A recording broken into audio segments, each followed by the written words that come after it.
My sister went MIA a few months ago. I was close with my sister, but we fell off over the years. She's not involved and gave up her child to my parents. My parents have custody of my niece pre-tween, and she's living with my parents, who feel as though they're getting too old, enough to the point where they can barely take care of her and attend to her needs. I have 2 children already and don't want any more children. My parents invited me over for a sit-down conversation. They explained how it was hard for them to care for my niece due to their age and suggested that I take her in. I declined as they know I have 2 children and don't plan on having more. My parents, mostly my mother, accused me of being selfish and mentioning that I live in a house with 4 bedrooms. She suggested that I should turn over one of the bedrooms to my niece. I told her that wouldn't happen, as I didn't want more children and did not want the responsibility of more kids. I suggested they should give my niece up to foster care or try looking for the girl's mother. My dad agreed to make the search for her mother the priority, and if that didn't go well, they would then consider putting the child into foster care. I offered to help with the search, but as I was leaving my parents' house, my mother asked me if I would be able to live with myself if my niece were to get put into foster care. I responded to her by saying, "Of course I would. I feel bad, but more kids come with more responsibilities, and that's not something I want in my life, and I just don't feel that adding another one into the mix is a good idea." She proceeded to call me a selfish idiot before walking away. I shrugged it off. Am I the idiot for not wanting to take in my sister's daughter? I couldn't live with myself if I allowed my nephew or niece to live in foster care. However, I find it odd that your mother's putting this on you. Even if it's getting hard on them to take care of her, can they live with sending her to foster care? You are not the idiot since it isn't your responsibility, but you're not exactly the person anyone would strive to be. This sums it up. OP isn't obligated, but, like, it's kinda cold.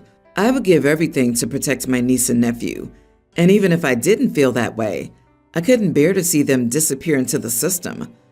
Lately, she's been abandoned by her mother, and now she's about to be abandoned by your parents and rejected by you. Does no one love this poor child? Extended family? Friends? Indeed, someone cares about her. This is heartbreaking. Yeah, mom up and left. Grandparents are ready to throw in the towel, and aunt and uncle can't be bothered. What the heck kind of cold weather family is this? You are the idiot, OP. I understand it's hard. I have 2 kids, and I don't want more. But I agree with your parents. You are being selfish. How could you let a cousin of your children go to foster care when you can care for her? Your parents would surely help you with all 3 children to the best of their ability. It might even be a lighter load for you with that in mind. Why isn't this the girl's dad's problem? Like, why aren't they asking him? Or are they trying to find their deadbeat of a daughter first? Or do the grandparents accept that they've taken on responsibility for the kid and raised her? It's funny that you're also ready to crap all over OP when there are so many other people who have a higher responsibility whom you exempt from that responsibility. OP's parents chose to take on that challenge, but seem to be experiencing an acute FAFO scenario due to their age. That's not OP's responsibility. From a moral standpoint, it does seem a little insensitive to condemn an innocent child to the foster system. Still, there are also 2 other people, the biological parents, responsible for this situation, and there doesn't seem to be enough onus being placed on them to get it together. I, 36 male, was a day 1 adoption. Bio parents never even saw me. My adopted parents raised their family where we were encouraged to be healthy, but not pushed to be crazy about it. For example, eat healthy and walk when you can, but don't necessarily feel pushed to do sports or go to the gym. I do exercise regularly though. Anyway, I've never really had a burning desire to find my bio family, but I received a DNA kit from a coworker as a birthday gift and figured there was no harm. They don't know I'm adopted. What I didn't expect to find was a full-blooded sister. Turns out I have 3 sisters and a brother. She reached out to me first, and after a few months of back and forth and advice from my dad, I drove out to see them over the holidays. When I drove up to the house, I thought I had the wrong address at first. The whole family, siblings, parents, grandparents, etc., were outside waiting for me. They were also all morbidly obese. I don't mean that figuratively. My bio mother's basically Darlene Cates from What's Eating Gilbert Grape, and they didn't get much smaller from there. With that said, I tried to put it out of my mind and focus on the positive of meeting my family. The visit was going okay. It felt a little forced, until dinner. A literal feast was prepared, to the extent that there were more options than I could eat. In the end, I could only manage a plate and a half. The rest of the visit went fine, and I left happy to have met them. It wasn't until I got home that I saw the missed messages. I was accused of being a fat-phobic idiot. Everything from my initial confusion when I arrived to how little I ate was scrutinized. I was told I made everyone feel judged and unwanted. I honestly don't care about people's weight, but I also don't want to pretend I wasn't put off by them at first. In my defense, I wasn't expecting them to be so heavy, but I also think I demonstrated that I wouldn't let myself judge a book by its cover. I don't know. Am I the idiot? No, not the idiot. It sounds like they're the ones with the problem. They might have been mentally surfing on the "it's genetics" thing their entire lives as a reason for being overweight. Seeing you probably brought a harsh reality crash that their issues are from lifestyle over anything else. Sometimes a reality hit like that makes people lash out and blame others, rather than take responsibility for their own actions. I'm sorry for you that they let something that petty be negative for your first meeting of the bio family. This was my first thought as well. There are a lot of people who blame poor genetics on their weight. We can blame genetics on where we put on weight, but it's mostly behavioral decisions that cause weight gain. My ex-mother-in-law would blame genetics, not the extra calories she ate while preparing meals. Being vocal about it was her preemptive defense mechanism. It's funny that she had a very outdoorsy brother and a vegetarian who was beanpole thin. I think it's normal to look confused when meeting bio family after 36 years. You literally have no clue what to expect, even if there had been social media pictures shared ahead of time. Unless you openly called them all fat, eating a plate and a half is a perfectly normal amount to eat. You shouldn't have to force yourself to eat more than what's comfortable to make them feel better about themselves. This really has nothing to do with you and everything to do with themselves. Please don't doubt yourself and do what you must to keep the peace in your life. I was diagnosed with PPD, so I'm not sure if this is playing a part in my actions or not. I've been with my boyfriend for 6 years, and he has a twin son, Jake. I've owned my home for nearly 10 years now. They moved in 2 years ago. Our daughter is an infant. Now, Jake loves his sister. He's always holding her and trying to help, but there's been a massive issue since I had her, with him purposely scaring her, walking up to her and yelling, "Rah!" He thinks it's hilarious when she does startle reflexes, and then laughs when she cries, saying, "Oh, I'm sorry. I didn't mean to scare her like that," but continues laughing and purposely trying to scare her, at least 4 times a day. Now, I've always told him to cut the crap. I've told him several times that he's hurting her ears. I've told him several times that it's not funny. And then, not even 3 days ago, I lost my crap entirely and told my boyfriend and him that if he purposely scared my kid again, then they would be evicted and gone from my constant life. I said this because while my boyfriend sometimes corrects his kid, he also tells me I'm overreacting. He said it's natural for kids to think it's funny when babies get startled, and I simply don't understand because I've never been around multiple kids. His son has a half-brother and apparently did the same thing with him when he was a baby. But anyway, I lost it and threatened to kick them out, and at that moment, I truly felt like an idiot because Jake looked sad and just went to his room. But like last night, I stepped out of the room for a minute and my daughter was in her swing.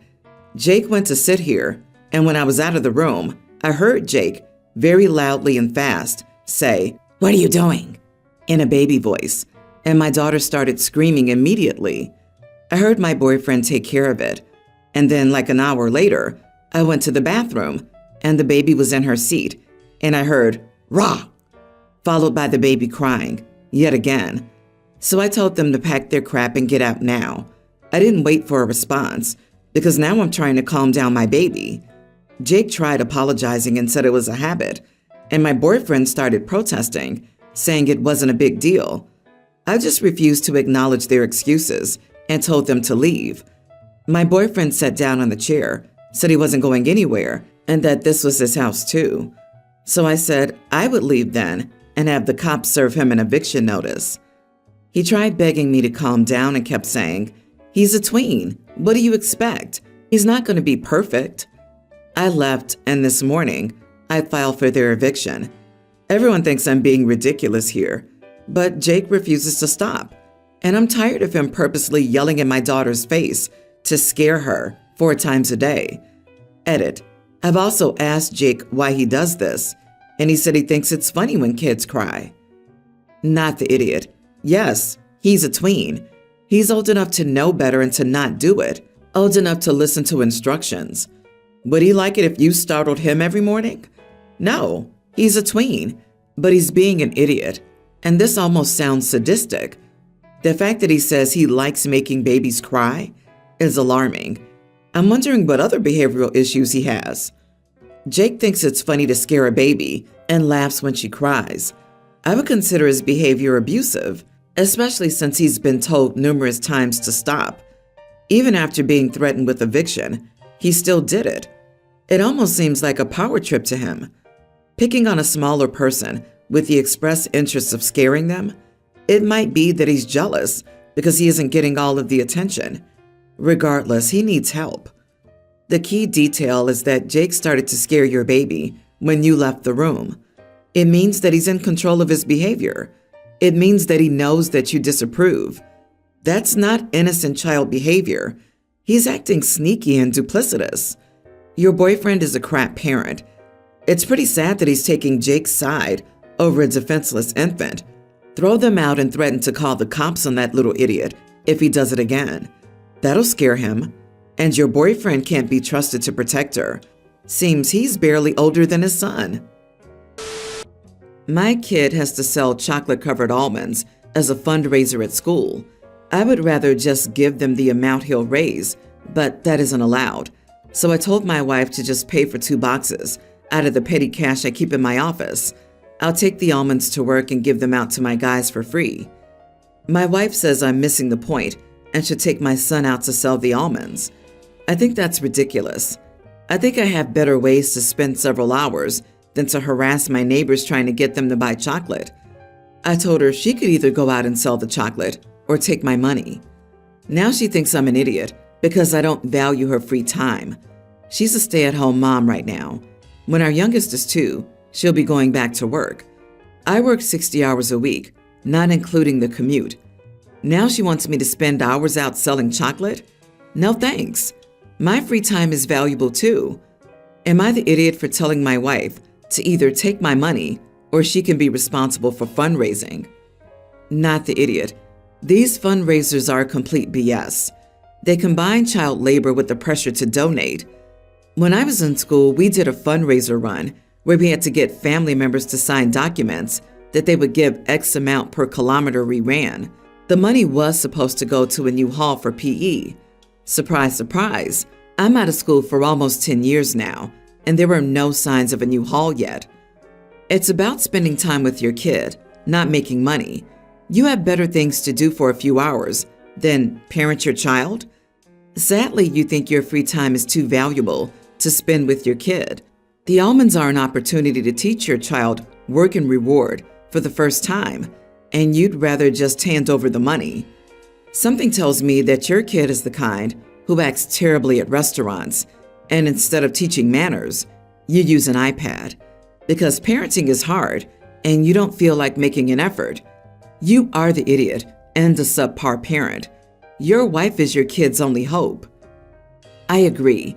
The point is to teach your child. Fundraising sucks, but you're teaching your child life skills. Speaking confidently to strangers, accepting no gracefully, handling money, hard work, and accomplishing a goal for the greater good.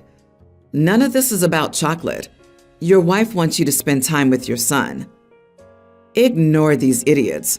I also work a lot, and using the little quality time I have with my son for running from door to door and bothering people would also be very low on the list of things I'd like to do. You were right. Improve your position by pledging to do something else with your kid. No one wants to flog or buy a $10 roll of gift wrap, a $15 box of chocolate-covered almonds, a $20 bucket of frozen cookie dough, etc. The school district my children attended banned these fundraisers a long time ago.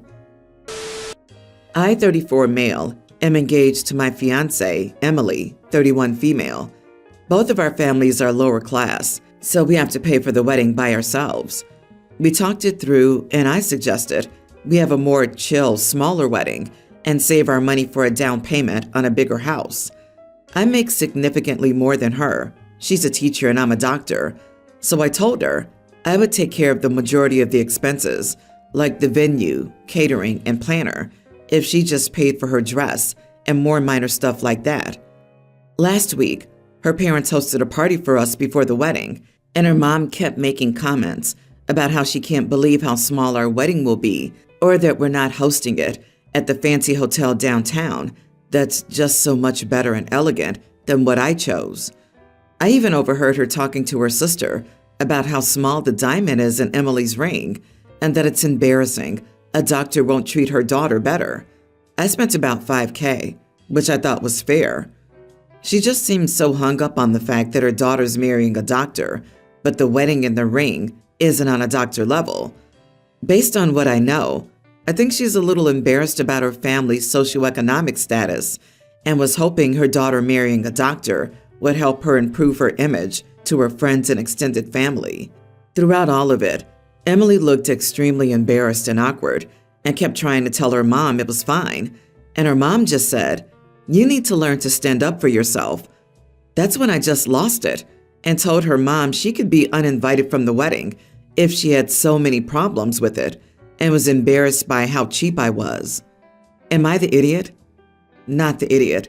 This sounds incredibly exhausting and selfish. She's ruining the atmosphere of a special day for her daughter and for you. I hope this doesn't foreshadow how she'll be throughout your marriage. She sounds like a nightmare. Be sure to get a prenup OP and set clear boundaries about how much access mother-in-law gets to you, your home, your family, plus assets going forward, so you don't get to a point where mother-in-law sees what's yours is also hers, moves into your house, and stuff like that, or starts expecting you to support her financially. Also, talk to your fiancé and ensure you're on the same page regarding how to deal with her mom. Exactly. Mother-in-law is a gold digger. Get a prenuptial agreement. Don't let love blind you. She may have been pushed to find a doctor to marry. The fact is, she told her mom it's okay. She didn't say it was perfect and put her in her place. She may love you, but if she ever decides she's unhappy with doctor's hours, things will be messy. I admire your small wedding. It should be personal, not a waste of money on a big show for people who are only there for free food and drinks. Good luck.